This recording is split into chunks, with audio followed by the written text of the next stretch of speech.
start na. I'm Dr. Fe Irene Arellano Simon. I'm an adult cardiologist and echocardiographer practicing in UE and in St. Luke's BGC. And then today I'll be discussing atherosclerosis, ischemic heart disease, and acute coronary syndrome. So if you have questions, you can just write them and then we'll answer it at the end of the lecture.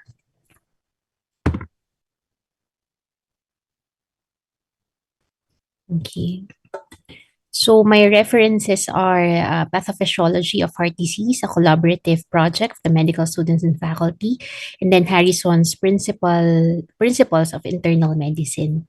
So the topics are on atherosclerosis, IHT, and ACS. So first, we'll discuss atherosclerosis. So atherosclerosis is the leading cause of mortality and morbidity in developed nations. So it's a major cause of death in developing countries. So it is derived from the word athere and scleros, which means hardening of arteries. So first, before we discuss atherosclerosis, let's have a brief review of the anatomy of the arterial walls. So the arterial walls are made up of three layers, namely your intima, media, and adventitia. So the intima is the closest to the arterial lumen, which is intimate with the blood. It is covered by a single layers of endothelial cells and provides a metabolically active barrier between circulating blood and the vessel wall. Next layer is the media, which is the middle layer. So it is the thickest layer. It is composed of your internal and external laminae, which separate the medial form from the intima and the adventitia. So it is made up of your smooth muscle cells and extracellular matrix and serve as the contractile and elastic functions of the blood vessels. So the elastic component, it is more prominent in large arteries such as your aorta and its branches, and it stretches during high pressure of systole and then recoils during diastole, propelling blood forward. On the other hand, your muscular component is more prominent in smaller arteries such as your arterioles. It constricts or relaxes to alter vessel resistance and therefore luminal blood flow. Last layer is your adventitia, which is your outer layer. It contains nerves, lymphatics, and blood vessels, which is your vasa vasorum, that nourish the cells of the arterial walls.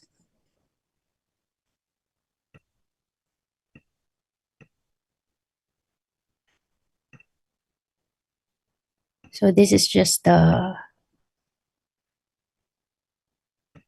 okay. So next are the endothelial cells. So endothelial cells are or perform structural, metabolic, and signaling functions that maintain hemostasis of the vessel wall. They are tightly adjoined to control passage of large molecules from the circulation.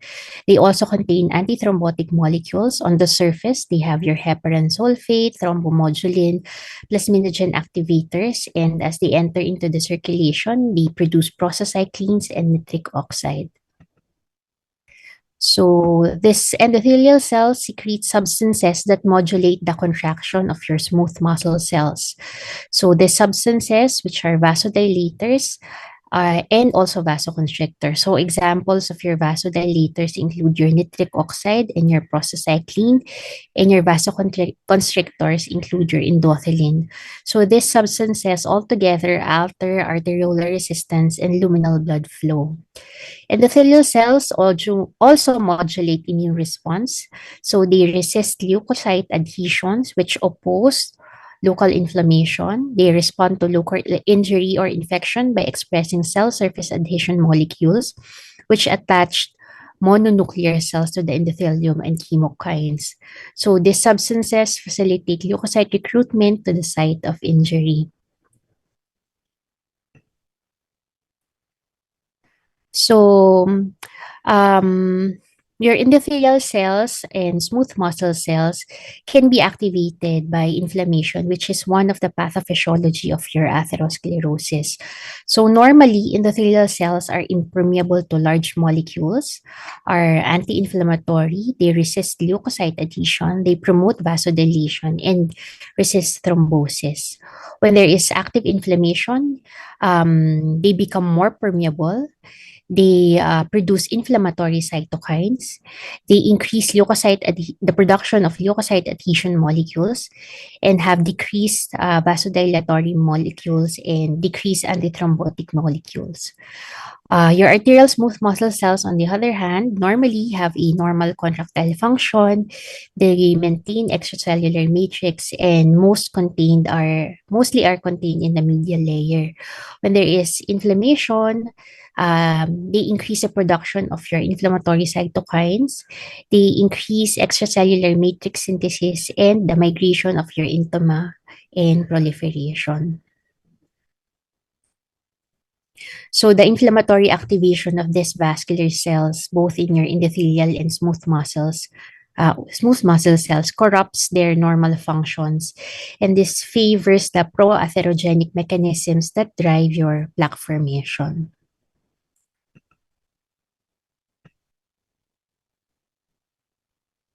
So your vascular smooth muscles also have circulating molecules such as your angiotensin 2, which is important also in the pathophysiology of your hypertension, and those released from local nerve terminals such as your acetylcholine and other originating from overlying endothelium such as your endothelin and nitric oxide. Your vascular smooth muscle cells synthesize the collagen, elastin, proteoglycans that form the bulk of your vascular extracellular matrix. They also produce vasoactive and inflammatory mediators such as your interleukin 6 and your tumor necrosis factor. Your extracellular matrix, on the other hand, are made up of fibrillar collagen, elastin, and proteoglycans. These are substances that are produced in response to active inflammation in your blood vessels. So your fibrillar collagen, elastin, and proteoglycans make up most of your extracellular matrix in the medial layer. So these substances influence cellular response to stimuli, which is matrix-bound cells respond in a specific manner to growth factors, and they resist apoptosis. So this is the stages of your plaque development and eventually your atherosclerosis. First stage is the formation of your fatty streak. So in this stage, you have your endothelial dysfunction, which endothelial dysfunction, lipoprotein entry in modification, leukocyte recruitment, and foam cell formation. So each of the stages in the fatty streak formation will be discussing in detail later. Next stage is your plaque progression, which is composed of your smooth muscle cell migration, your altered matrix synthesis and degradation, and your lipid core formation. And last step in the stages of plaque development is your plaque disruption, which is composed of your disrupted plaque integrity and eventually thrombus formation. So this thrombus formation is important in diseases such as your ischemic heart disease and your acute coronary syndromes.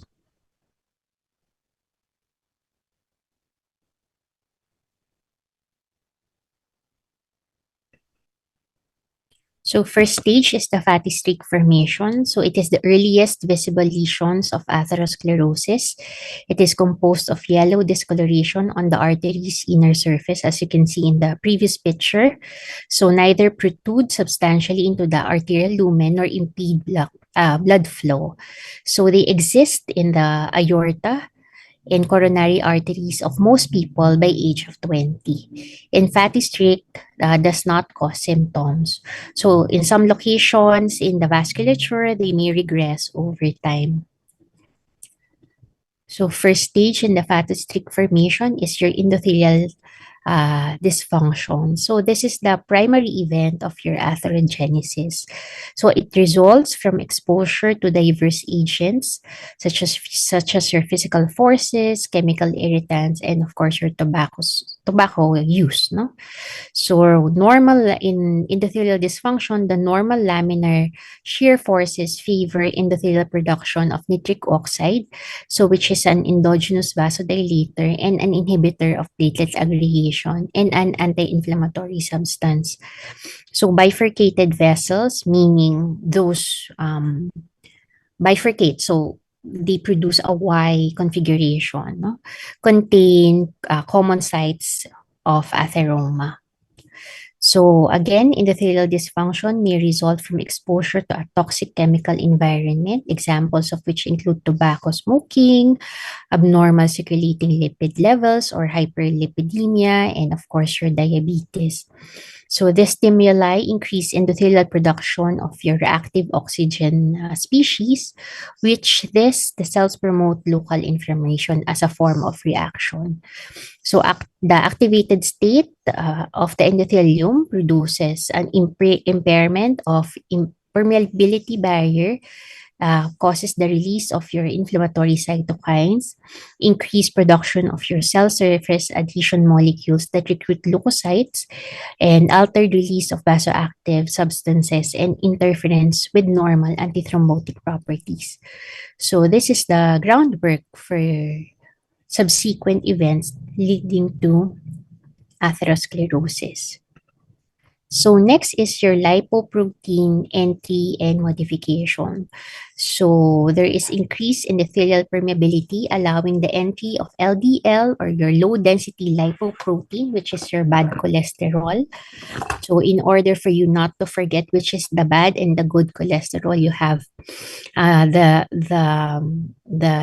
mnemonic that I always remember is lechon de leche. So LDL. So lechon de leche is bad. So LDL is bad. So LDL accumulates in the subendothelial space by binding into your proteoglycans in the extracellular matrix, which causes trapping. And then this LDL undergo chemical modification. So hypertension, which is a major risk factor for atherosclerosis, may further promote retention of your lipoproteins by the intima by accentuating the production of your LDL binding proteoglycans by SMC, by your smooth muscle cells.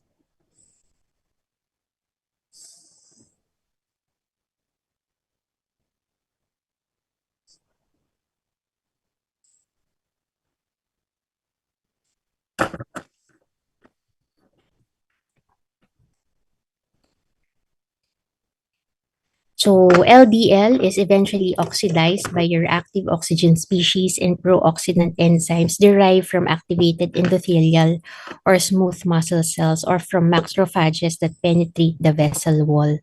So in diabetic patients with sustained hyperglycemia, glycation of your LDL can occur, a modification that may ultimately render your LDL antigenic and pro-inflammatory.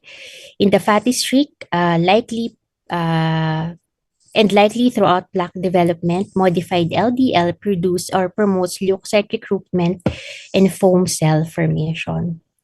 So next stage in fatty streak development or formation is your leukocyte recruitment, which is primarily due to your monocytes and T lymphocytes. So leukocyte adhesion molecules express on the normally non-adherent endothelial luminal surface and on chemoattractant signals. So your MLDL and pro-inflammatory cytokines can induce your leukocyte adhesion molecules and chemoattractant cytokines or chemokines expression independently, but MLDL may also stimulate endothelial and smooth muscle cells to produce pro-inflammatory cytokines, thereby reinforcing the direct action. Dual ability of your MLDL to produce leukocyte recruitment and inflammation directly and indirectly persists throughout atherogenesis. And lastly, the last stage in your fatty streak or fatty streak formation is your foam cell formation. So the monocytes adhere and penetrate into the intima and differentiate into macrophages and imbibe lipoproteins to form foam cells. So they form a family of scavenger receptors which bind and internalize your MLDL. So your MLDL ingestion by scavenger receptors evade negative feedback inhibition, which permits engorgement of macrophages and cholesterol esters, so which is a typical appearance of your foam cells. Such uptake may initially provide benefit by sequestering potentially damaging MLDL particles, the impaired efflux of the cells as compared to the rate of influx as well as local proliferation lead to their accumulation in the plaque. This foam cell formation mitigates their protective role by fueling foam cell apoptosis and the release of your pro-inflammatory cytokines that promote atherosclerotic plaque progression. So promoting the accumulation of cellular debris and extracellular lipids form the lipid-rich center of a plaque. So next stage is your plaque progression. So from a fatty streak to atheromatous plaque involves migration of your smooth muscle cells from the medial layer into the intimal layer, which is the closest blood vessel layer to the blood. Closest layer, uh, closest layer to the blood. So the smooth muscle cells within the intimal layer promotes plaque progression by producing extracellular matrix that traps lipoproteins and adds bulk to the formed lesions, which is called a lipid core. So this one is a lipid core. Plaques grow gradually and continuously, and a typical atherosclerotic plaque consists of a core with a fibrous cap, which is here.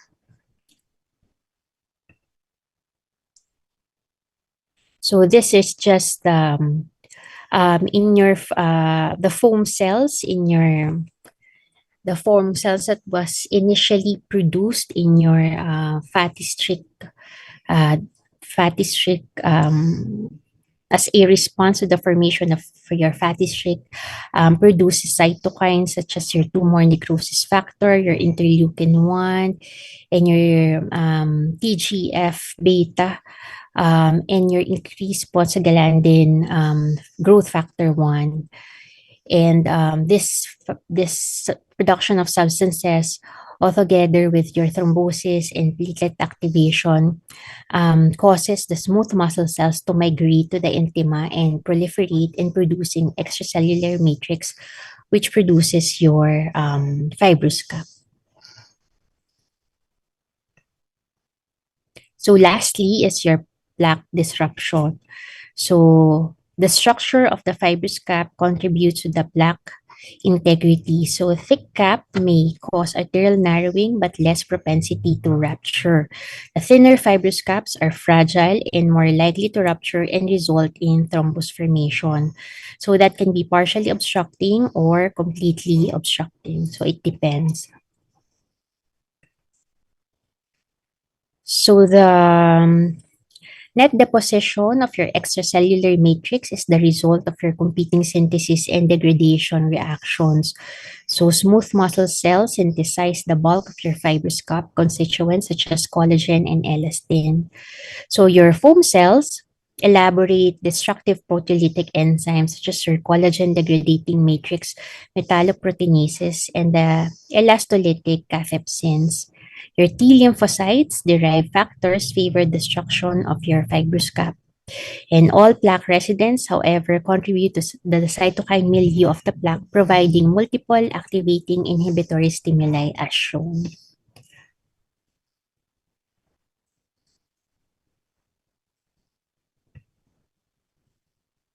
So what is in cardiology we have the stable and vulnerable plaque, no? So stable plaques are have small lipid core and a thick fibrous cap.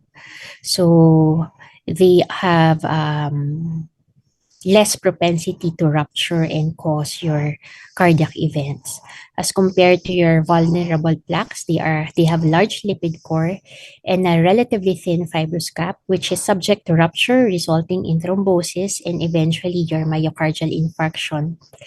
A lesser thrombus may reabsorb or resorb, Wound healing response to stimulate smooth muscle cell proliferation and collagen production, which further cause thickening of the fibrous cap and narrowing of the vessel lumen further. So what are the complications of your atherosclerosis? So you have calcifications of your atherosclerotic plaque, which may increase its fragility. Can also have rupture or ulceration of your atherosclerotic plaque, which exposes procoagulant within the plaque to circulating blood, causing a thrombus to form at the site. Such thrombosis can include the vessel and result in infarction of the involved organ. Alternatively, the thrombus can organize, incorporate into the lesion, and add to the bulk of the plaque. It can also cause hemorrhage into the plaque owing to the rupture of the fibrous cap or the microvessels that form within the lesions. This results in your intramural hematoma, which may further narrow the vessel lumen. Embolization of fragments of disrupted atheroma can also occur to distal or can also occur in distal vascular sites. Weakening of the vessel wall, wherein the fibrous plaque subjects the neighboring medial layer to increased pressure, which may provoke atrophy and loss of elastic tissue with subsequent expansion of the artery, forming an aneurysm. So there may be also microvessel growth within the plaque, providing a source of intraplaque hemorrhage and further leukocyte trafficking. So these are the clinical sequelae of your atherosclerosis. You may have a stroke, which can be embolic or thrombotic, renal artery disease such as your atheroembolic renal disease or renal artery stenosis, can also have aneurysm formation, and then coronary artery disease such as MI, unstable angina, and myocardial infarction. Can also have peripheral arterial disease, which can cause limb claudication or limb ischemia. So risk factors for the formation of your atherosclerosis, you have your non-modifiable and your traditional risk factors. And of course, your biomarkers. So genetics, first family history, and presence of certain chromosomes, advanced age, and of course, male sex. For the traditional risk factors, you have your dyslipidemia or elevated low-density lipoprotein and decreased HDL, tobacco smoking, hypertension, diabetes mellitus and metabolic syndrome, sedentary lifestyle, and estrogen status.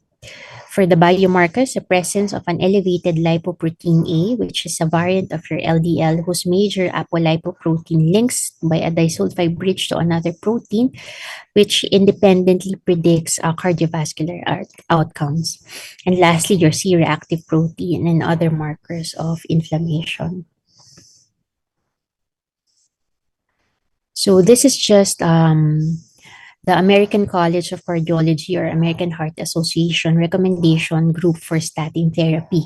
So for patients who have clinical atherosclerotic cardiovascular disease, which is already present, the history of CAD, stroke, or peripheral vascular disease, they recommend using high-intensity statin. So high-intensity includes atorvastatin, which is 40 to 80 milligrams, or rosuvastatin, 20 to 40 milligrams daily. So for patients who have LDL cholesterol greater than 190, again, they recommend the use of your high-intensity statin. For diabetics, age 40 to 75 with an LDL of 70 to 189 and a 10-year cardiac risk of 7.5%, they recommend use of high-intensity statin. If your risk is less than 7.5 without clinical ASCVD, they recommend using moderate intensity statin. And then for non-diabetics without clinical ASCVD but with 10-year cardiac risk greater than 7.5, they recommend using moderate to high intensity statin. So we calculate the ASCVD risk using a scoring system which is readily available in MD Calc or some of the calculating apps, medical calculating apps. So do you have any questions regarding atherosclerosis?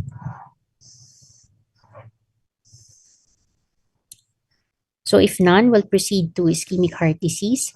So ischemic heart disease was first recorded by William Heberden, which reported a disorder in which patients develop an uncomfortable sensation in the chest when walking, called,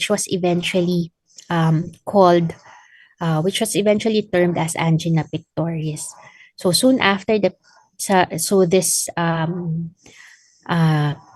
angina pectoris usually disappears soon after the patient stood, but still would recur with similar activities. So I did not know the cause of such symptom. So for the clinical definitions, you have ischemic heart disease, a condition in which where there is imbalance between the myocardial oxygen supply and demand, resulting in myocardial hypoxia and accumulation of waste metabolites, most often caused by atherosclerotic disease of the coronary arteries, often termed as coronary artery disease. Next is your angina pectoris, which is your uncomfortable sensation in the chest and neighboring anatomic structures produced by myocardial ischemia. Next is your stable angina, which is a chronic pattern of transient angina pectoris precipitated by physical activity or emotional upset, relieved by rest within a few minutes, and episodes often associated with temporary depression of your ST segment, but permanent myocardial damage does not result. You also have your variant angina, or your Prinzmetal angina, which has a typical anginal discomfort usually at rest, which develops because of coronary artery spasm rather than an increase in myocardial oxygen demand. Episodes often associated with transient shifts of the ST segment and usually ST elevation, also termed as Prinzmetal angina. You also have your silent ischemia, which is an asymptomatic episode of myocardial ischemia, which can be detected since it is asymptomatic, it can also only be detected by ECG or other laboratory techniques. You also have your unstable angina, a pattern of increased frequency and duration of angina episodes produced by less exertion at rest, high frequency of progression, which has a high frequency of progression to myocardial infarction if untreated. And lastly, your myocardial infarction, wherein there is a region of myocardial necrosis, usually caused by prolonged cessation of blood supply, most often results from acute thrombus at the site of coronary atherosclerotic stenosis, which may be a first clinical manifestation of ischemic heart disease, or there may be a history of angina pectoris. So the determinants of your myocardial oxygen supply and demand are two. For your myocardial oxygen supply, it is determined by your coronary blood flow, which is determined by your coronary perfusion pressure, your coronary vascular resistance, which is due to your external compression and intrinsic regulation. Your myocardial oxygen demand is, on the other hand, determined by the presence of your wall stress, heart rate, and contractility. So when there is a supply and demand mismatch, you may have myocardial ischemia.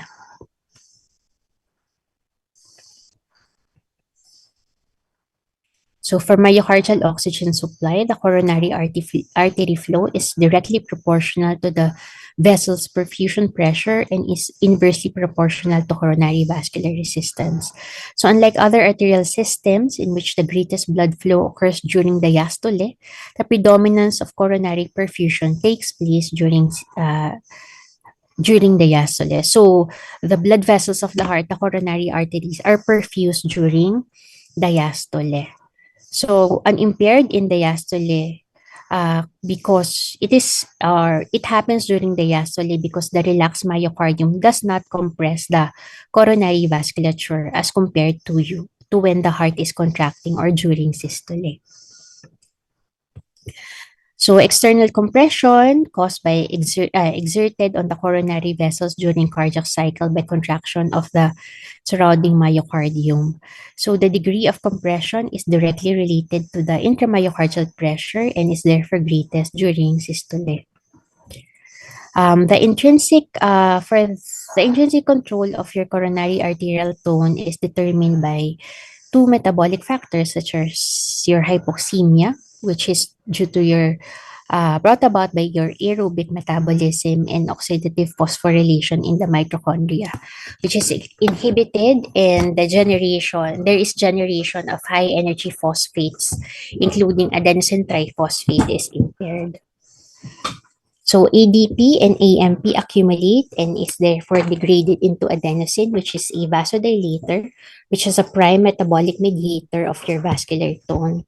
So this decreases calcium entry into the cells, leads to relaxation, vasodilation, and increased coronary flow.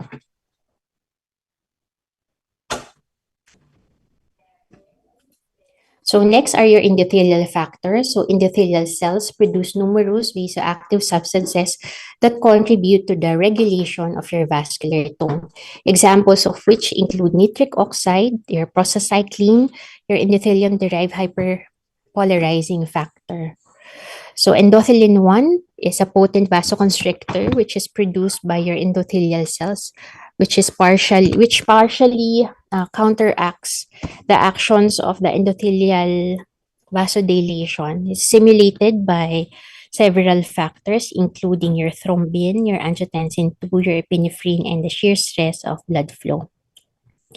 Other factors include neural factors, which are sympathetic receptors, which play important roles. So your coronary vessels contain both alpha adrenergic receptors, which are responsible for your vasoconstriction, and your beta 2 adrenergic receptors, which is responsible for your vasodilatation.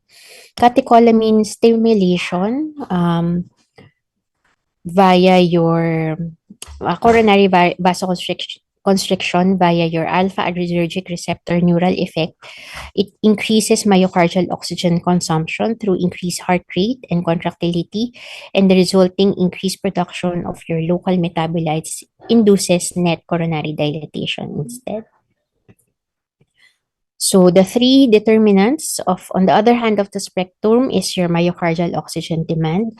So the three determinants of your myocardial oxygen demand include ventricular wall stress, your heart rate, and your contractility, which is also termed as your inotropic state.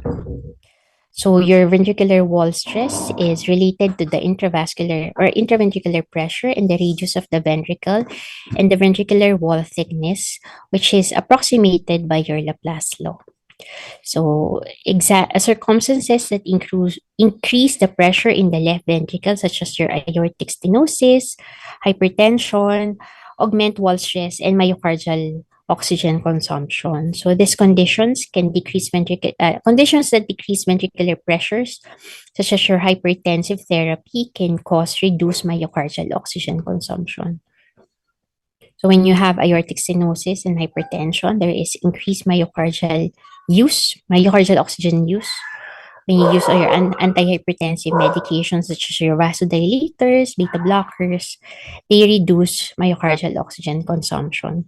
So basically, this is the foundation of all the medicines that we use, or the pathophysiology of your ischemic heart disease and your coronary artery disease is based, or the medicines that we use is based on the pathophysiology of this disease and entity.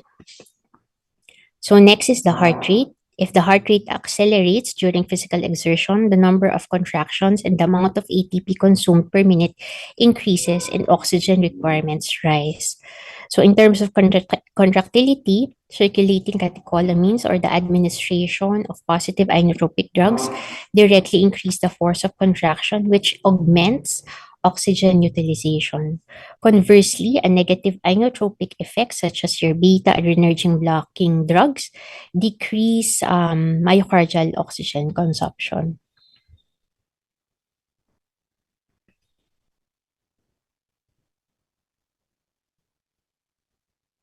So this is just you may browse through this one. No? So this is the physiology or the law that governs the blood flow inside the flow of blood inside the blood vessel. So make use of the Possel's law. Okay. So in terms of ischemia or fixed vessel narrowing, meaning there's a there's kumbaga ano siya, it's a single narrowing. Or it is narrowed at one point, kaya fixed vessel narrowing. So when there is less than 60% stenosis, the maximal potential blood flow through the artery is not significantly altered. So in response to exertion, the resistant vessels can dilate to provide adequate blood flow. So when there is 70% stenosis, the resting blood flow is normal, but maximal blood flow is reduced even with full dilatation of the resistance vessels. When there is 90% obstruction or stenosis, even with maximal dilatation of the resistance vessels, blood flow may be inadequate to meet basal requirement and ischemia may develop at rest.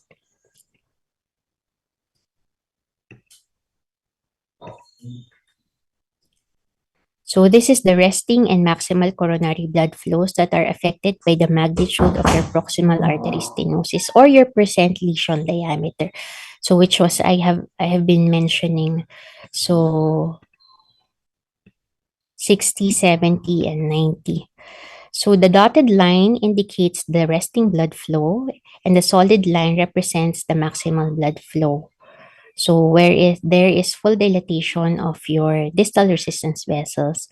So compromise of the maximal blood flow is evident when the proximal stenosis is around when the proximal stenosis reduces the coronary artery lumen by more than approximately 70%.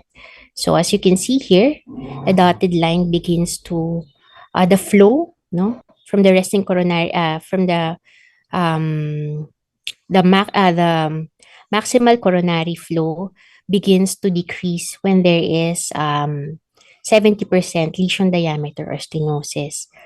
So resting flow may also be compromised if the stenosis exceeds approximately 90%. So here is the 90%. As you can see, the maximal coronary blood flow is significantly decreased at 90% stenosis. Okay, so um this image is the um, reason or the rationale behind um, what degree of lesion in the coronary arteries do we intervene in terms of your PCI or your bypass. So when there is greater than 70%, 70 to 90% stenosis, we already advise for reperfusion therapy such as your PCI or your cabbage.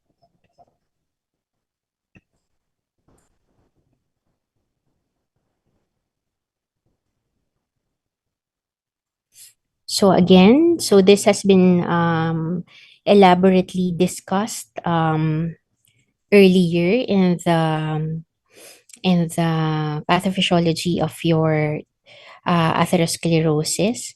So, endothelial cell dysfunction happens when there is inappropriate vasoconstriction of your coronary arteries.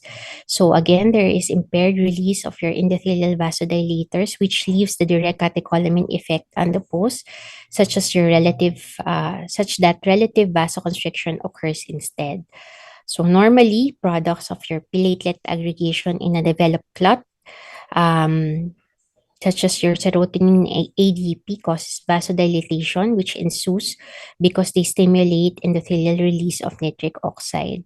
So by dysfunctional endothelium, the direct vasoconstricting action of your platelet products predominate further, compromising flow through the arterial lumen. Next is through the loss of your normal antithrombotic properties. So in states of endothelial dysfunction, there is release of these substances the release of these substances is reduced. Therefore, the antithrombotic effect is attenuated. Okay. So other causes of myocardial ischemia when there is decreased perfusion pressure due to hypotension, such as in patients with hypovolemia or septic shock, or when there is decreased or severely decreased oxygen content, such as your marked anemia or your impaired oxygenation of blood by the lungs. So consequences of your ischemia, you have when there is decreased oxygen, supply, ATP production impairs. So there is transient reduction of both your ventricular systolic contraction and diastolic relaxation. And there is elevation of your LV diastolic pressure or relaxation pressure, which is transmitted eventually into your left atrium and then into your pulmonary capillaries, which eventually precipitate pulmonary congestion and produces dyspnea. Decreased ATP production also causes lactate, serotonin, and adenosine accumulation locally, which causes your peripheral pain receptors to activate in the C7 through T4 distribution, which eventually causes your angina or chest discomfort. So the accumulation of your lactate, serotonin, and adenosine also cause transient abnormalities of your myocyte ion transport, which can eventually cause your arrhythmia. So let me discuss the terms which we use in ischemia. No? So there may be stunned or hibernating myocardium. So in stunned myocardium, after suffering an episode of severe acute transient ischemia but not necrosis, so there is prolonged systolic dysfunction even after the return of normal myocardial blood flow. So functioning, biochemical, and structural abnormalities following ischemia are reversible and contractile function gradually recovers.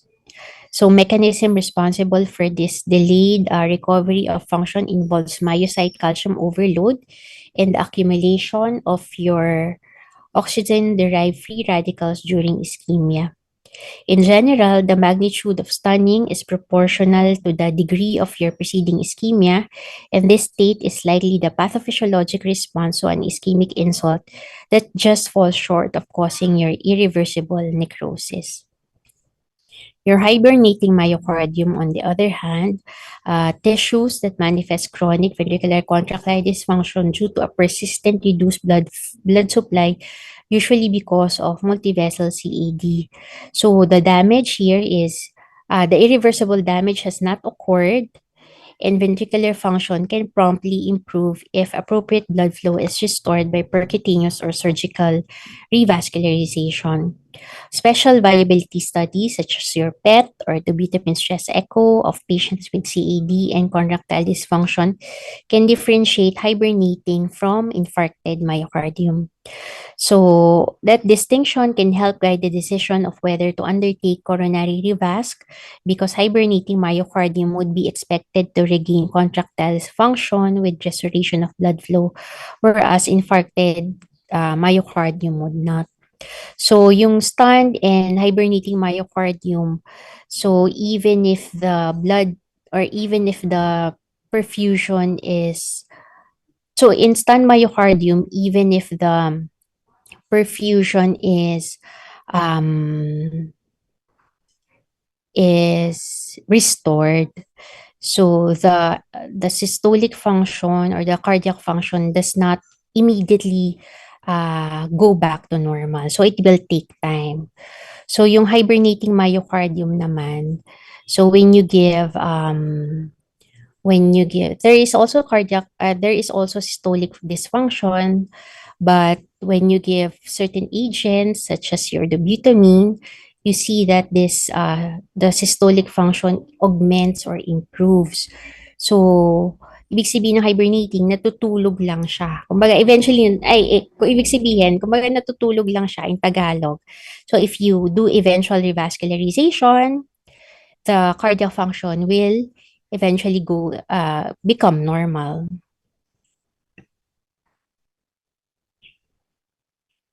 So next, you have ischemic syndromes.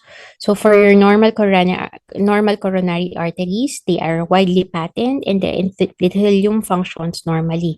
In your unstable or in your stable angina, atherosclerotic plaque and inappropriate vasoconstriction caused by dysfunctional endothelium reduces the lumen size and coronary blood flow. So in your unstable angina, there is disruption of the plaque which triggers platelet aggregation, thrombus formation, and vasoconstriction, all of which contribute to reduced coronary blood flow. So Your unstable angina can be due to plaque rupture, platelet aggregation, thrombus formation, and unopposed vasoconstriction. Your variant angina, on the other hand, is due to your intense vasospasm. So there is also occlusion, but not, ah, there is occlusion due to the vasospasm, but not due to a thrombus formation.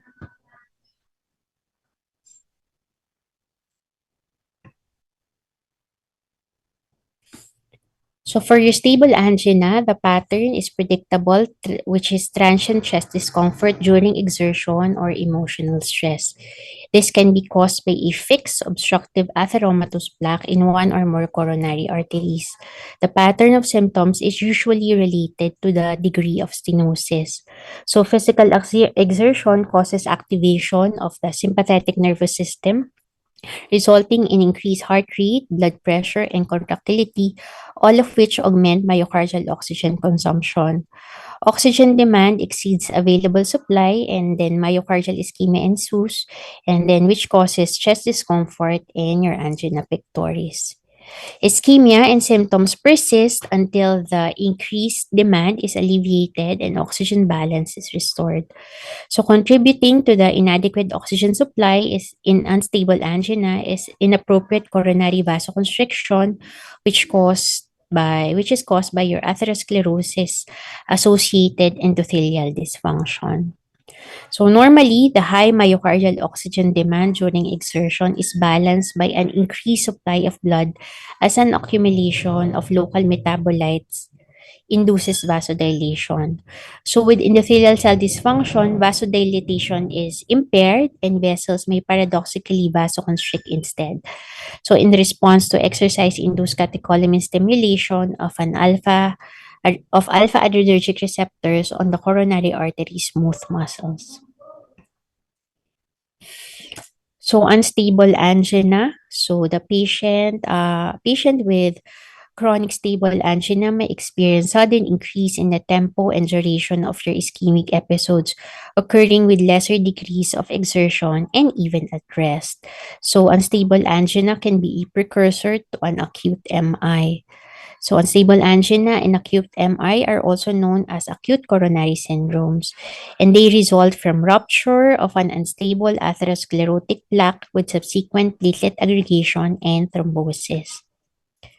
Your variant or your Prinzmetal angina, a small minority of patients manifest episodes of focal coronary artery spasm in the absence of overt atherosclerotic lesion. So there's no plaque obstruction here. So intense vasospasm alone reduces coronary oxygen supply and results in angina. So mechanisms by which such profound spasm develops is not completely understood and may involve increased sympathetic activity in combination with endothelial dysfunction. So they may actually have early atherosclerosis manifested only by a dysfunctional endothelium because the response to endothelium dependent vasodilation is often abnormal. So this often occurs at rest because ischemia in this case results in transient reduction of your coronary artery supply rather than an increase in myocardial oxygen demand. So next is your silent ischemia. So cardiac ischemia sometimes occur in the absence of perceptible discomfort or pain, and such instances are referred as silent ischemia. So they can occur in patients who on other occasions experience typical symptomatic angina. So there may be the only manifestation of your CAD. It may be difficult to diagnose silent ischemia on clinical grounds and can be detected by laboratory techniques such as your continuous ambulatory ECG, or it can be elicited by exercise stress testing. It has been reported to be more common among diabetic patients, possibly due to impaired pain sensation from peripheral neuropathy, the elderly, and in women. So syndrome X is a condition wherein patients with typical symptoms of angina pectoris who have no evidence of significant atherosclerotic coronary artery stenosis on coronary angiogram. They may show definite laboratory signs of ischemia during exercise testing. So it may be related to inadequate vasodilator reserve of the coronary resistance vessels. Resistance vessels, which are too small to be visualized by coronary angiography, may not dilate appropriately during periods of increased myocardial oxygen demand. So, microvascular dysfunction, vasospasm, and hypersensitive pain perception may each contribute to this syndrome. So, there is better prognosis than those with overt atherosclerotic disease. So clinical features of chronic stable angina pectoris, you have your retrosternal chest discomfort, pressure, squeezing, heaviness, squeezing, or burning or choking sensation as opposed to your frank pain. So pain is localized primarily in the epigastrium, back, neck, jaw, or shoulders. So the pain is precipitated by exertion, eating, exposure to cold, or emotional stress lasting for about 1 to 5 minutes and relieved by rest or nitroglycerin. The pain intensity does not change with respiration, cough, or change in position. So other differential diagnoses for chronic chest pain include, of course, your myocardial ischemia, your pericarditis, which can produce a sharp pleuritic pain that varies with position, and this pain can last for hours to days. So it can also produce diffuse ST elevations and PR deviations.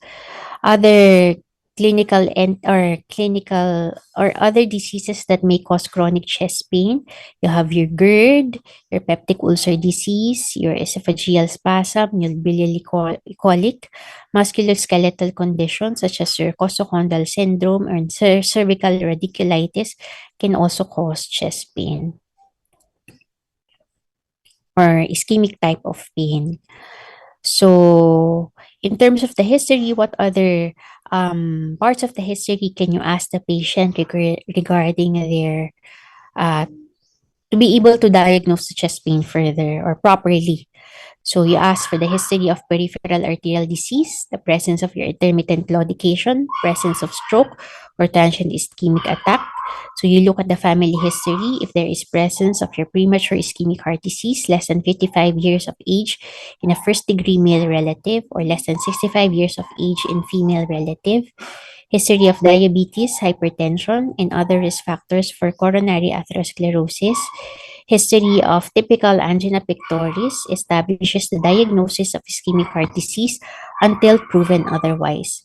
Advanced age, male, postmenopausal state, and risk factors for atherosclerosis increase the likelihood of your hemodynamically significant coronary artery disease. So in terms of physical examination, what can you expect from patients who have ischemic heart disease? There may be increased heart rate and blood pressure that are common because of the augmented sympathetic response. It may lead to papillary muscle dysfunction and therefore mitral regurgitation. There may be regional contractile, ventricular contractile abnormalities can sometimes be detected as a normal bulging or abnormal bulging impulse on palpation of the left chest. There can also be decreased ventricular compliance produced by a stiffened ventricle and therefore an S4 gallop on physical examination during atrial contraction. Okay, so in short, you have increased heart rate, blood pressure, you have the presence of your mitral regurgitation, you have pulsation on the left chest, and you can also have a S4 gallop on auscultation.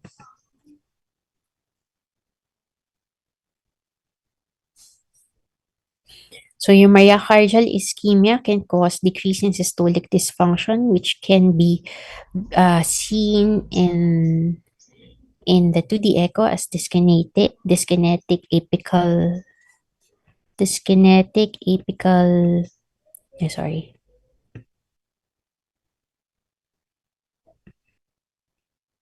kinetic apical pulse. And then you also have your pulmonary congestion, which can produce your RAS and PE. You have decreased diastolic compliance, which produces your S4, your papillary muscle dysfunction, which eventually causes your mitral regurgitation, and your increased sympathetic tone, which causes diaphoresis, increased heart rate, and increased blood pressure. However, um, sometimes patients can be asymptomatic.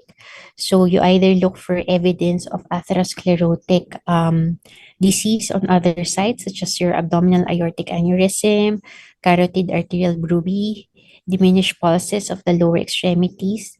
You search for xanthelasmas or xanthomas. You also do your eye examination. You check for fundi. So increase in the light reflex and AV nicking means presence of your hypertension. For the cardiac exam, you may check or palpate. Palpation may reveal cardiac enlargement and abnormal contraction of your cardiac impulse, your LV dyskinesia.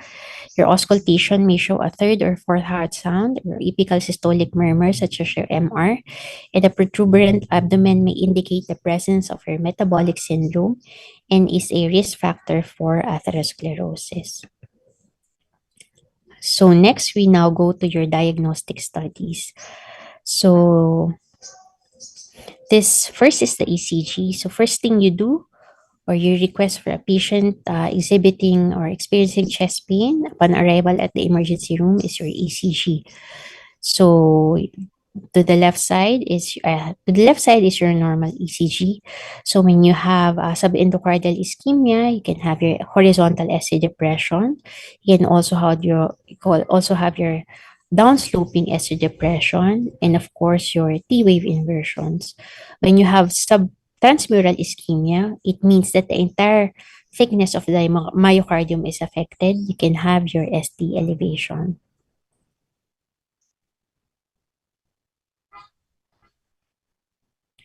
So when the transient ischemia resolves, so does the electrical or ECG changes. No?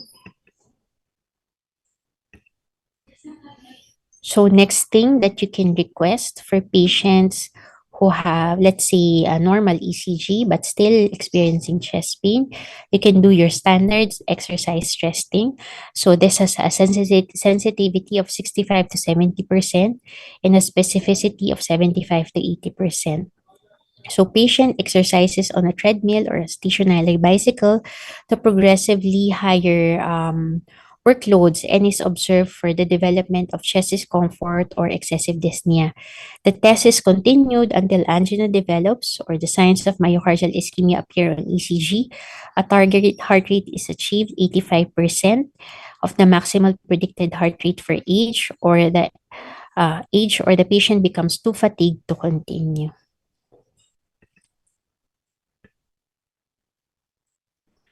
So these are the findings of an ischemic ST segment response. So it is defined as or uh, a flat or downsloping ST segment depression, which is greater than 0.1 millivolt below the baseline from the PR segment. So compared to your PR segment.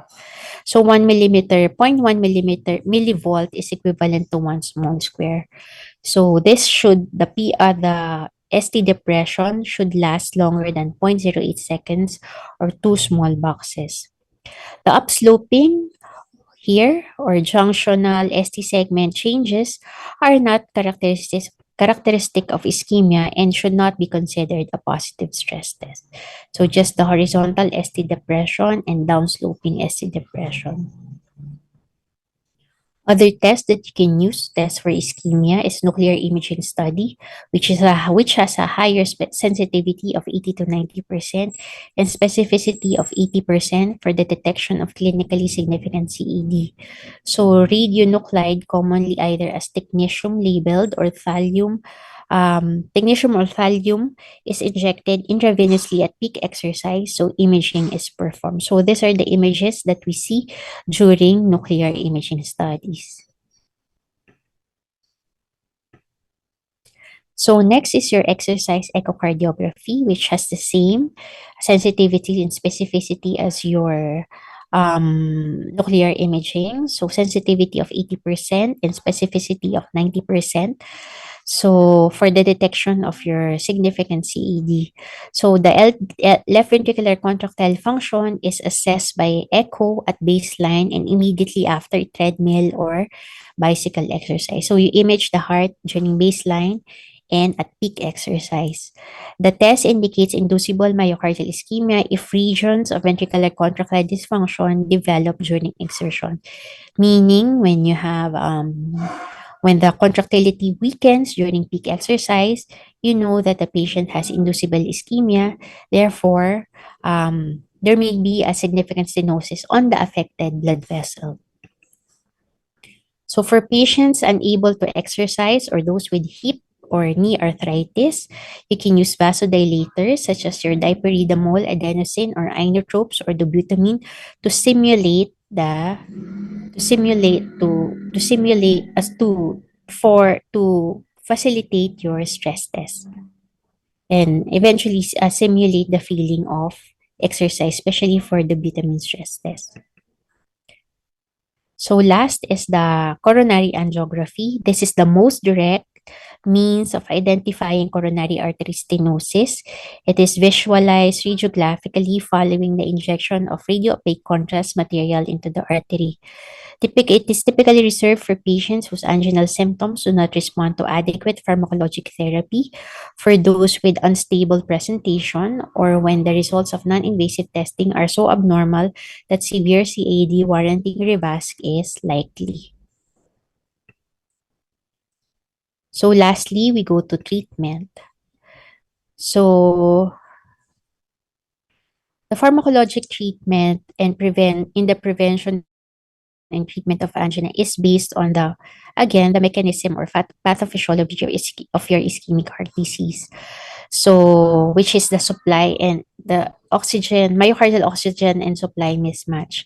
So, these are the medicines that you can use. So, organic nitrates, beta blockers, calcium channel blockers, and of course, your ranolazine. So your organic nitrates, they decrease myocardial oxygen demand. They decrease your preload by causing venodilatation. They increase your oxygen supply by causing, again, your vasodilatation. They increase coronary perfusion and they decrease your coronary vasospasm. However, the side effects include headache, hypotension, and reflex tachycardia. Your beta blockers decrease your oxygen demand by decreasing the heart rate. They decrease they decrease the contractility and again they decrease the heart rate. So adverse effects cause excessive bradycardia. They can decrease your contractile function. They can cause bronchoconstriction, especially for non-cardioselective beta blockers, and they can also cause fatigue. Your calcium channel blockers can decrease your myocardial oxygen demand. They decrease preload. They decrease wall stress. They decrease contractility for your verapamil and diltiazem. They decrease your heart rate. So, uh, same as with verapamil diltiazem. They increase oxygen supply. They increase coronary perfusion and decrease coronary vasospasm. So adverse effects include headache, flushing, decreased contractility, marked bradycardia, edema, and constipation. So lastly, ranolazine, it decreases your late phase inward sodium current. However, can cause dizziness, headache, constipation, and nausea.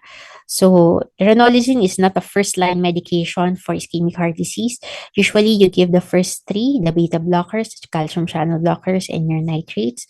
When they are not responsive to these medications or when there is persistent pain despite the presence of the first three medications, then you give your ranolazine.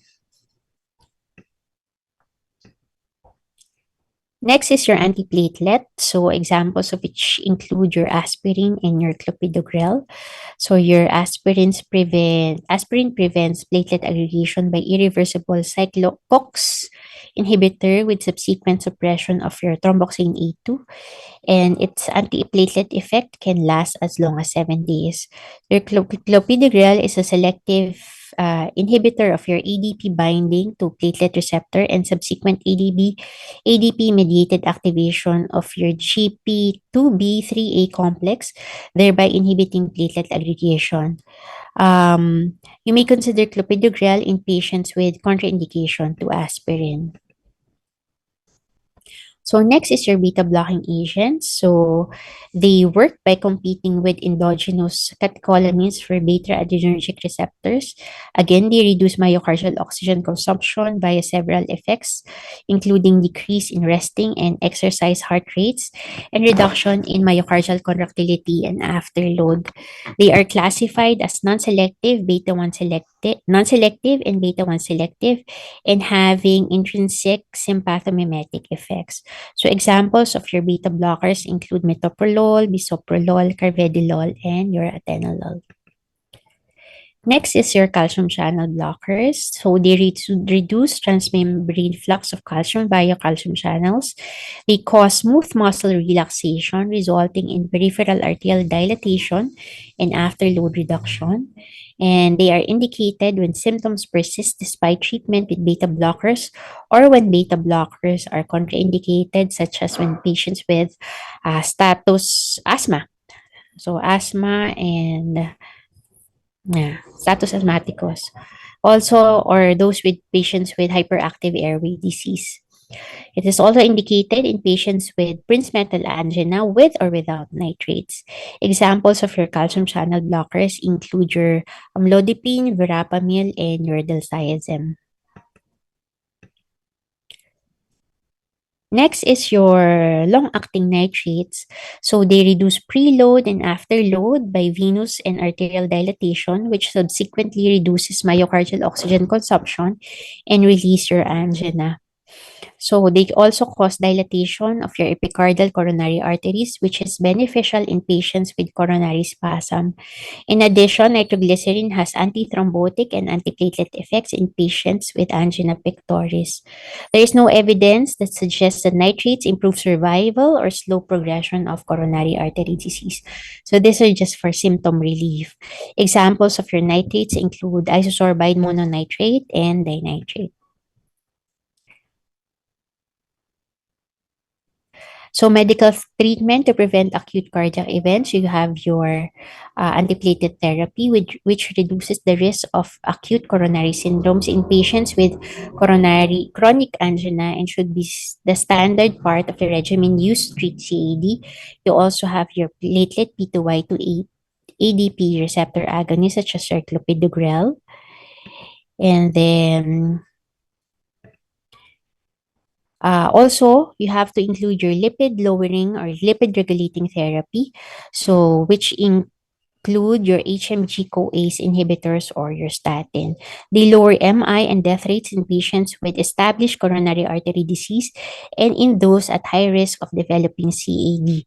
So apart from that, they have a pleiotropic effect, which decreases vascular inflammation and improve endothelial cell dysfunction and helps stabilize atherosclerotic plaque.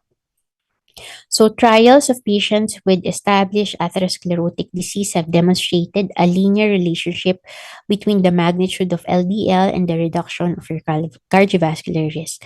So the lower the LDL, the lower the risk. High intensity lipid lowering agents is superior to less intense lipid lowering therapy in preventing ischemic events and cardiovascular deaths. So it is recommended that all patients with CAD receive a high intensity statin regimen with the goal of at least 50% reduction in LDL. So the recommendations have changed since last year. So if you have one risk factor, for example, if you're hypertensive, diabetic, the goal should be less than 70 LDL. If you have a history of MI or CAD, the goal LDL should be less than 55%. So if you have only one risk factor, the goal is less than 100. So you can also include your ACE inhibitors, which have been studied as chronic therapy for patients with CAD, not complicated by heart failure. Some trials have shown reduced rates of death, MI, and strokes, and many cardiologists recommend that an ACE inhibitor be included in the medical regimen of patients with chronic CAD to prevent left ventricular remodeling. So for patients with CAD, the two main coronary revascular procedures are PCI with or without percutaneous coronary intervention with or without coronary stenting and coronary artery bypass graft. So in PCI, it is performed under fluoroscopy in which a balloon-tipped catheter is inserted through the peripheral artery, usually the femoral, radial, or brachial artery. The catheter or the stent is maneuvered into the stenotic segment as demonstrated here in this picture. A balloon at the end of the catheter is then inflated under high pressure to dilate the stenosis, after which the balloon is deflated and the catheter is removed from the body. Coronary stents were developed to decrease the rate of stenosis. So the mortality rate is less than 1%. Another revascularization strategy is bypass or coronary artery bypass grafting. So the vein grafts have a patency rate of about 80% at 12 months and vulnerable to accelerated atherosclerosis. So the 10 years after surgery, more than 50% have occluded. As compared to your internal mammary artery grafts, it is more resistant to atherosclerosis with a patency of 90% at 10 years. So here are the advantages and disadvantages of your PCI and your bypass. So your PCI is less invasive than CABG. It has a shorter hospital stay and easier recuperation than CABG, and it is superior to pharmacologic therapy for relief of angina. CABG is more effective for long-term relief of angina than PCI or pharmacologic therapy, and it involves complete revascularization. Survival advantage in patients with greater than 50% left main coronary artery stenosis and multivessel coronary disease, especially if LV contractile function is impaired. Sorry. So, medical versus revascularization therapy. So, stable angina can be successfully managed with pharmacologic therapy alone. If anginal symptoms prove refractory despite maximal pharmacologic therapy, or if intolerable drug side effects develop, coronary angiography is recommended for further therapeutic planning. Patients whose angina is controlled by medications, it is standard to perform non-invasive testing to identify those with high-risk disease. And those with high-risk non-invasive test findings then typically proceed to coronary angiogram. So not all patients who have ischemic heart disease need to undergo coronary angiogram. So you need to do your non-invasive testing first. If your non-invasive testing show high-risk features or high-risk features, and if the patient is non-responsive to your typical medical therapy, then you can send the patient for coronary angiography, possible revascularization. So patients with severe stenosis in all three major coronary arteries, so meaning your right coronary artery, your left coronary artery, and then your left circumflex artery, especially when the ejection fraction is low, and in patients with multivessel disease, that includes a critical narrowing of your proximal left anterior descending artery and high-grade 50% stenosis of the left main coronary artery. All these achieve a survival benefit from CABG compared to your medical therapy alone. So when you have a three-vessel disease, when you have a 70% stenosis in all major coronary arteries for impaired EF and left main stenosis, you recommend CABG.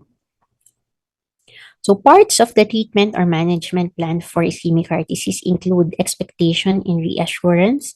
Patients need need to understand their condition and can still have long and productive life even with angina pectoris or recovered from an acute myocardial infarction. You have to encourage to have a planned rehabilitation program that encourages to lose weight, improve exercise, and control the risk factors such as your hypertension, dyslipidemia, diabetes mellitus. You also have to identify and treat aggravating factors. So you have to correct the conditions which may increase oxygen demand and decrease oxygen supply, which may reduce or eliminate angina pectoris. Adaptation activity, wherein tasks that ordinarily evoke angina may be done without symptoms by reducing speed at which they may be performed, such as walking slower. Physical conditioning improves tolerance of patients with angina and also has psychological benefits. So this include isotonic exercises and should not exceed 80% of the heart rate associated with ischemia on exercise testing. Treatment of risk factors. So for obesity, diet low in saturated or trans unsaturated fatty acid. So you also have to reduce your caloric intake and achieve optimal body weight. Reduce or abstinence from smoking because smoking accelerates atherosclerosis and increases risk plaque instability and thrombus formation, MI, and death. They also increase myocardial oxygen needs and reduce oxygen demand. Hypertension, so you have to control your blood pressure through effective meds. You have to have because sustained hypertension can cause LV hypertrophy, which also aggravates ischemia. Diabetes mellitus accelerates your atherosclerosis and increases risk of angina, MI, and death. And you have to have a good hyperglycemic control. Dyslipidemia is treated with diet, low in saturated and transaturated fatty acid, exercise, and weight loss. So statins are also required to lower your LDL. By 20 to 50%, lower triglycerides by 5 to 30%, and raise your good cholesterol to 5 to 9%. So lastly, we now go to acute coronary syndrome. So do you have any questions regarding ischemic heart disease?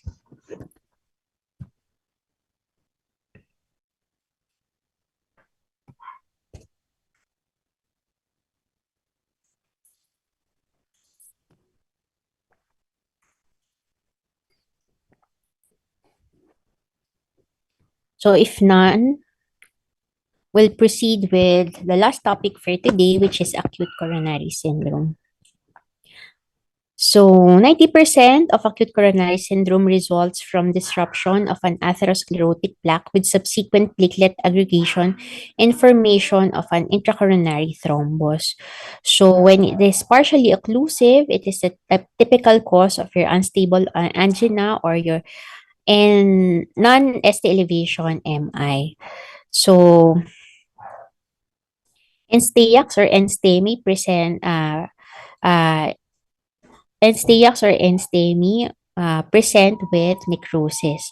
So if the thrombus is completely obstructing the coronary artery, there is more severe ischemia and a larger amount of necrosis, which eventually causes your ST elevation myocardial infarction. ACS, you have your NSTEMI. For NSTEACs, you have your NSTEMI and unstable angina for your STEMI. So another arm is your NSTEMI, or another arm is your STEMI, which includes total obstruction of your coronary artery. So pathogenesis, there is endogenous protective, you have endogenous protective mechanisms against thrombosis and vessel obstruction. So the pathogenesis includes inactivation of thrombin by antithrombin, and the effectiveness of which is enhanced by binding of your antithrombin to heparan sulfate. So there is an activation of your clotting factors Factor 5A and 8A by activated protein C, an action that is enhanced by protein S. Protein C is activated by your thrombomodulin thrombin complex. Then there is an activation of your factor 7 or tissue factor complex by tissue factor pathway inhibitor, the lysis of your fibrin clots by tissue plasminogen activator, and inhibition of your platelet activation by prostacyclin and nitric oxide. So when there is plaque rupture for atherosclerosis, the um, primary event which incites your um, coronary thrombus formation is the presence of your atherosclerosis. So which eventually can lead to plaque rupture and dysfunctional endothelium. So for your plaque rupture, you have your intraplaque hemorrhage, which decreases your lumen diameter, um, eventually causing coronary thrombosis. The release of your tissue factor can cause activation of coagulation cascade, which can cause thrombosis, exposure of your subendothelial collagen, presence of your turbulent flow, which causes platelet activation and aggregation. For endothelial dysfunctional endothelium, you have your decreased vasodilator effect and decreased antithrombotic effect, which causes your eventually causing your vasoconstriction and ultimately your coronary thrombosis.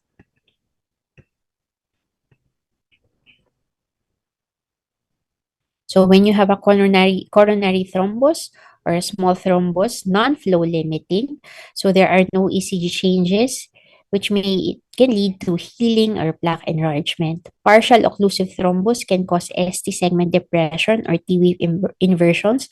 When you have a negative biomarker, it is considered unstable angina. When you have a positive biomarker, it is considered non-ST elevation MI. So can also have occlusive thrombosis, which may be transient. So it's either classified under unstable angina or uh, and non-ST elevation MI. If the occlusive thrombosis produces prolonged ischemia and causes eventual ST elevation and positive biomarkers, then you have ST elevation MI. So causes of myocardial infarction include atherosclerotic plaque rupture with superimposed thrombus, can also cause by vasculitic syndromes, coronary embolism from your endocarditis or artificial heart valves, congenital anomalies of the coronary arteries, coronary trauma or aneurysm, spontaneous coronary artery dissection, severe coronary artery spasm, which may be primary or cocaine-induced, can also have your increased blood viscosity due to polycythemia vera or thrombocytosis, or you have a markedly increased myocardial oxygen demand, such as your severe aortic stenosis. So this is just nice to know. So pathologic time in intramural infarction, 1 to 2 minutes after there is coronary occlusion or thrombus formation, the ATP level flows, and then there is cessation of contractility. At 10 minutes, there is 50% depletion of your ATP.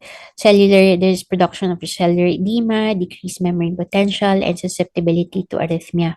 At 20 to 24 minutes, there is irreversible cell injury. 1 to 3 hours, there is formation of your wavy myofibers. 4 to 12 hours, there is hemorrhage, edema, polymorphonuclear infiltration. And 18 to 24 hours, there is coagulation necrosis.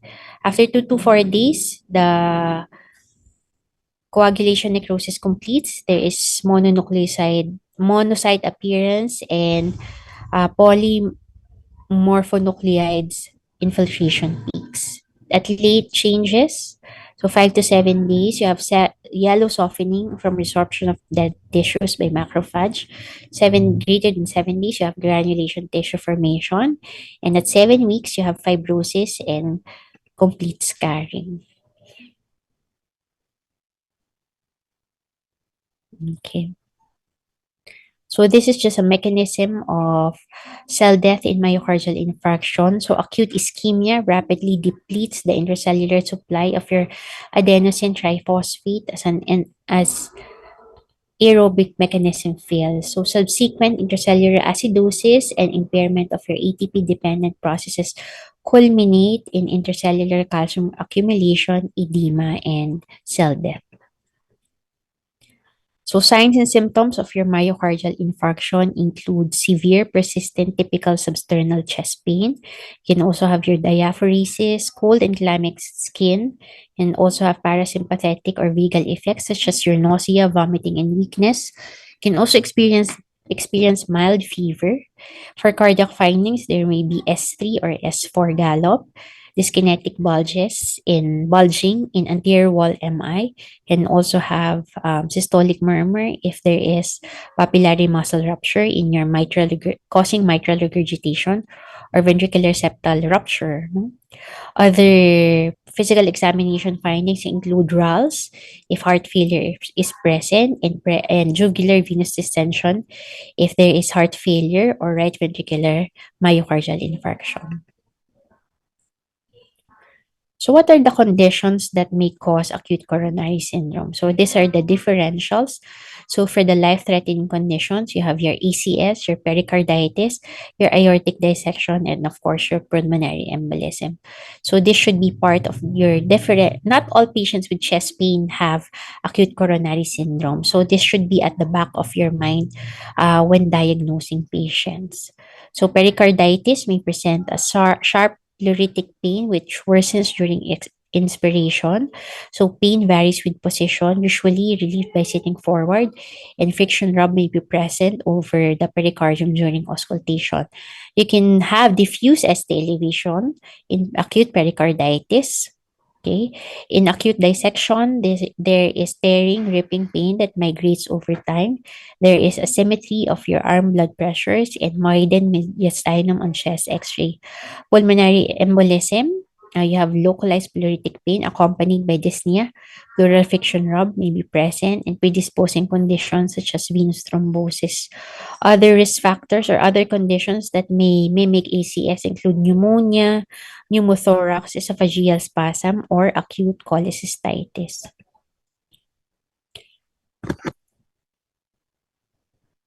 So in addition to the clinical examination, three major non-invasive tools are used in the evaluation of your um, acute coronary syndrome. So this includes your ECG, your cardiac biomarkers, and your stress testing. Okay, so for unstable angina, again, the typical symptom include crescendo or rest or new onset severe angina. When you do your when you request for serum biomarkers, it's negative, and ECG may present as ST depression and or T wave inversions. In terms of myocardial infarction, for NSTEMI, there is prolonged crushing chest pain. NSTEMI and STEMI, there is prolonged crushing chest pain, more severe and wider radiation than the usual angina. Both NSTEMI and STEMI produce positive biomarkers. However, in NSTEMI, there is ST depression or T wave inversions. In STEMI, there is ST elevation and Q waves develop eventually later.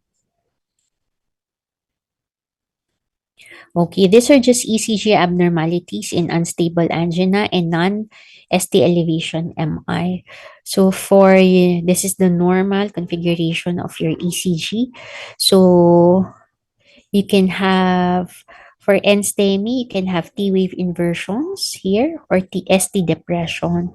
So weeks later, this ECG changes um, can go back to baseline or normal. So you see in this one, the ST and T normals are the ST and T segments become normal and there are no Q waves.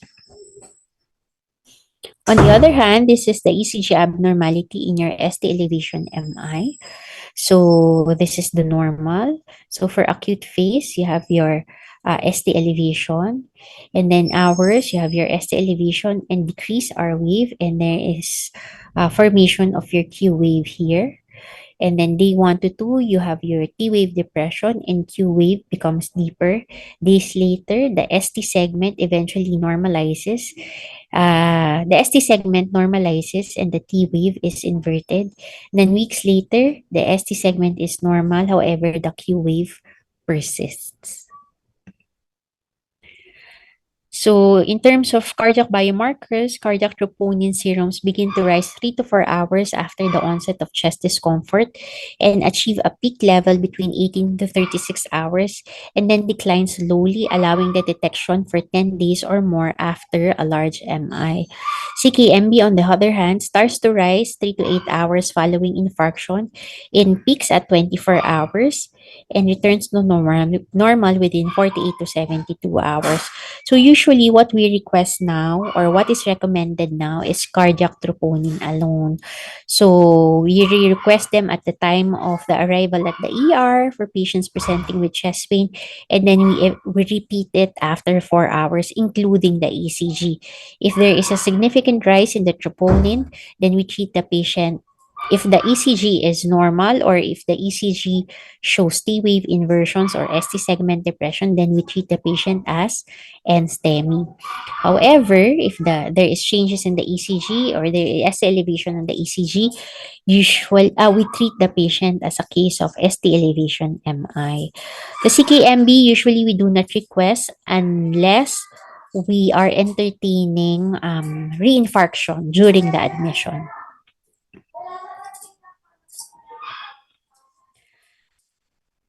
So for this is just the revascularization options for both NSTEMI and STEMI. So for ST elevation MI, emergent PCI is available within 90 minutes. So if the institution or the hospital has a cath lab, you do primary PCI within 90 minutes. If not, if the hospital has no cath lab like UE, then you give your fibrinolytic therapy if there is no contraindication. Okay, so for NSTEMI, unstable angina, and NSTEMI, you do your risk assessment, you get your troponin, ECG, and TIMI score. So if based on your risk assessment, there is low risk, you do conservative strategy. So you may proceed with cardiac cath, if angina recurs or subsequent stress test shows substantial ischemia. Then you do invasive strategy if the patient is unstable or you have a high TIMI score.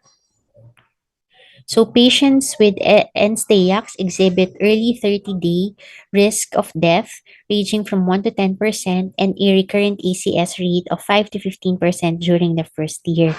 Assessment of risk is useful in identifying patients who would derive the greatest benefit from an early invasive strategy in the treatment of NSTEACs. So assessment of risk through clinical risk scoring such as your TIMI score developed from the thrombolysis in myocardial infarction trial. So the TIMI score makes use of age, the presence of risk factors, the presence of a known CAD, aspirin use for the past 7 days, severe angina or greater than 2 episodes within 24 hours, ST segment deviation of 0.5 millimeters, and elevated um, cardiac markers as a criteria for scoring. So an elevated TIMI score is usually considered when it is 6 to 7. So we consider sending the patient to cath lab or more invasive therapy or revascularization if the TIMI score is high between 6 to 7 and if the patient is hemodynamically unstable. So for acute coronary syndrome, your concurrent treatments for anti-ischemic therapies, again, you give your beta blockers, nitrates with or without calcium channel blockers. For your anti-thrombotic therapies, you give your antiplatelets such as your aspirin, P2Y12 inhibitor, or your GP3B2A inhibitor. For your anticoagulants, You use your unfractionated heparin. You may use unfractionated heparin, low molecular weight heparin, and bivalirudin. Adjunctive therapies include statins and your ACE inhibitors. So for medical treatment, bed rest, with continuous ECG monitoring for ST segment deviation and cardiac arrhythmia, preferably at a specialized cardiac unit. Ambulation is permitted if the patient shows no recurrence of ischemia or symptoms or ECG changes and does not develop elevation of cardiac biomarkers for 12 to 24 hours. And medical therapy consists of acute phase, which is focused on clinical symptoms and stabilizing the culprit lesions, and longer-term phase, which include therapies directed at prevention and disease progression and future plaque rupture or erosion. So for anti-ischemic therapy, again, you can give your nitrates for symptom relief and your beta blockers, such as your metoprolol. So these are indicated in all patients with ACS unless contraindicated. So beta blockers, again, reduce oxygen demand and ventricular wall tension. They decrease mortality and adverse cardiovascular events. These drugs may prevent mechanical complications of myocardial infarction, such as your rupture of the papillary muscles, left ventricular free wall, and ventricular septum. Beta blockers ameliorate dynamic obstruction of the left ventricular outflow tract in patients with apical infarct and hyperdynamic basal segments. Beta blockers should not be used acutely in patients with cardiogenic shock or signs of heart failure on presentation. Antiplatelets is anti-aspirin is the main antiplatelet. It could be combined with or be placed with the following depending on the indication. So you can use clopidogrel, prasugrel, or ticagrelor. Aspirin permanently impairs the COX pathway of thromboxane A2 production in platelets, in this way inhibiting platelet function. Aspirin reduces morbidity and mortality and is continued indefinitely. So clopidogrel is an ADP dependent, inhibits the ADP dependent activation of the GP3, GP3B2A, GP3 3A2B complex, a necessary step for platelet aggregation. So this process results in intense inhibition of your platelet function, particularly in combination with aspirin. In the CURE trial, thiopyridine reduces the rate of myocardial infarction by 20%.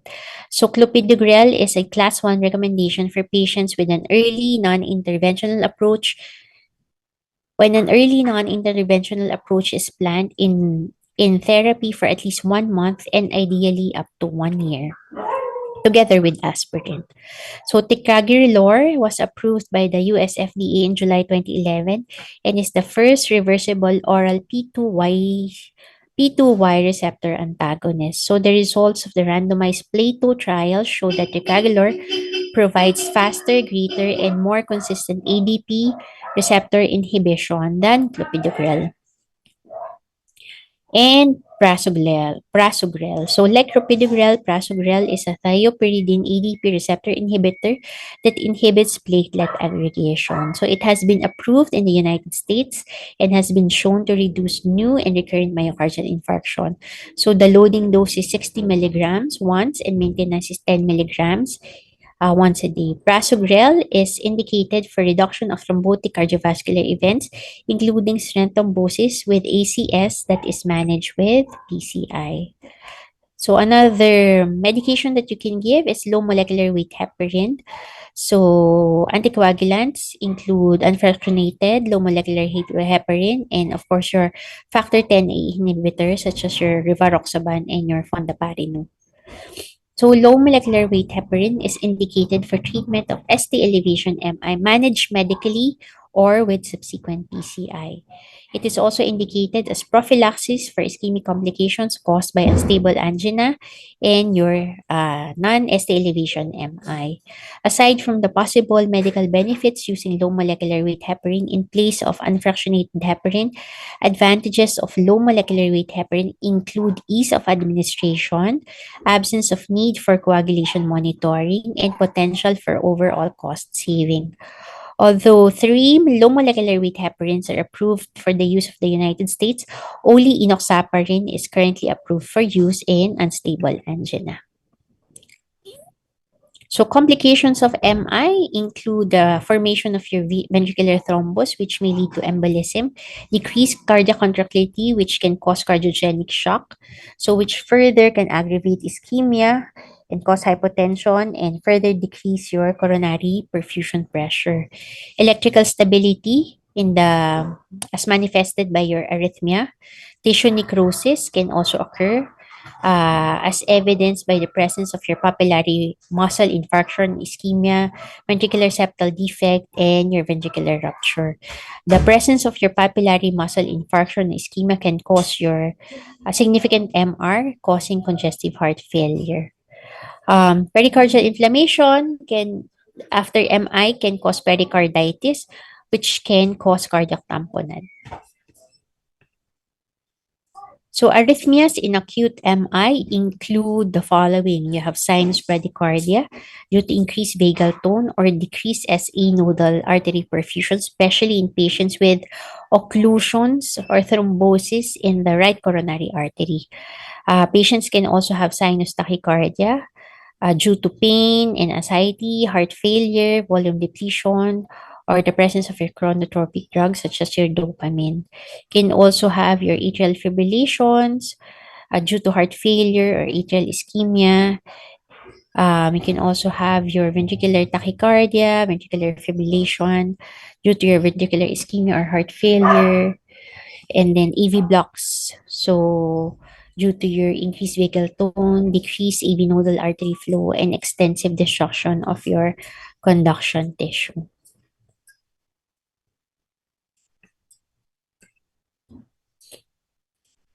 So, management following MI, predictors of post-MI outcomes are the extent of LV dysfunction, early recurrence of ischemic symptoms, and a large volume of residual myocardium still at risk because of severe underlying coronary disease and high-grade ventricular arrhythmias. Standard post-discharge therapy for long-term include aspirin, beta blocker, a high-intensity HMG-CoA's inhibitor or statin. A P2Y12 inhibitor is continued for 12 months or longer. ACE inhibitors are prescribed to patients who have LV contractile dysfunction, and aldosterone antagonist is also given for those with heart failure symptoms. Rigorous attention to underlying cardiac conditions such as smoking, hypertension, and diabetes is also mandatory, and a formal exercise rehabilitation program often speeds convalescence of the disease. So starting from atherosclerosis, which was discussed, as discussed, is the major cause of ischemic heart disease, and with rupture of plaque, which can lead to the more severe type of ischemia, which can cause NSTEACs or STEMI.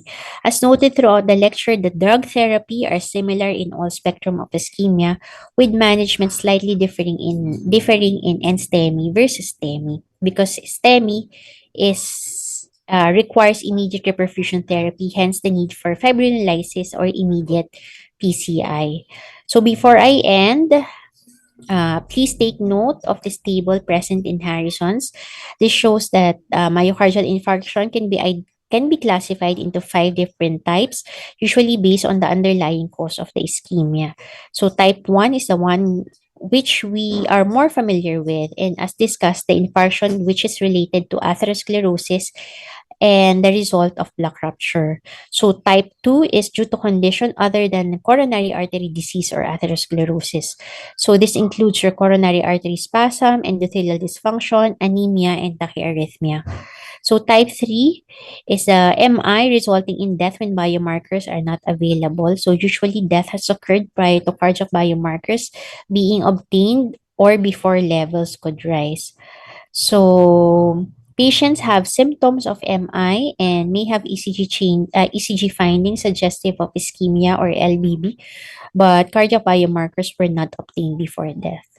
So type 4 and type 5 MI are related to cardiac procedures. Type 4 is an MI which occurs due to thrombosis of the coronary stent, and type 5 is associated with bypass. So thank you for listening. So it was a long discussion which started from atherosclerosis and ended in acute myocardial infarction. So do you have any questions regarding the topics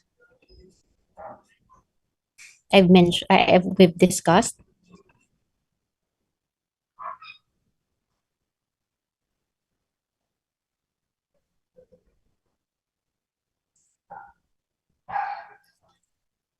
Any questions from the group?